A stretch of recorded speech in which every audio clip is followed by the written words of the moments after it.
Good morning, everyone. I've just got back into my car after a particularly strenuous hot yoga session, so please excuse my rather puffy and relaxed face. So while I was on the mat, actually just relaxing into the session, there was something came to me to share with you around something that's called the gap, or what I call the gap anyway. I'm sure other people do as well. And how the gap is what I choose to focus on and support others to focus on when I'm working with them, to build between you and your emotions, you and your thoughts. In other words, you and your reaction to your thoughts and your emotions. So there's a gap that, even if it seems not to be there, is there. And what I mean is that we're so often driven by our emotions and our thoughts and the stories that go around in our mind, in our head. And that leads to us, taking actions that really are not connected to our heart, not connected to truth.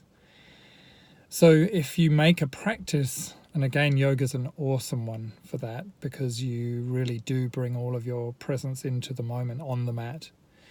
But there are many, many different ways in which that emotional resilience can be built. And this is one of the key messages in CoreTruth work is, building your emotional resilience, not resistance. You're not fighting with it, but you're being with it.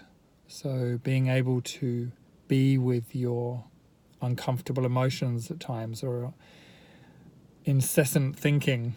Yeah, how can you be with that and put a gap between them?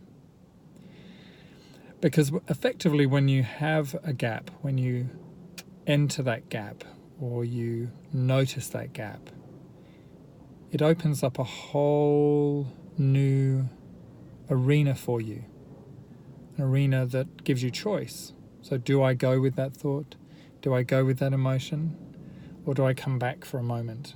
Now, at the beginning of this practice, you may slow things down an enormous amount. We're so used to running at 100 miles an hour. But actually, if you slow right down, slow your words, slow your breathing, slow your actions, it allows you to start noticing and putting the gap there between you and your reaction.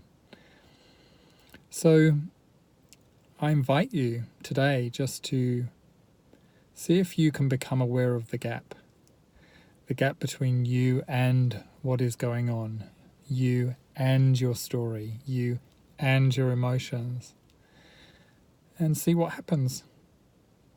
Sending you much love. Have a beautiful, beautiful day. Speak to you soon. Bye for now.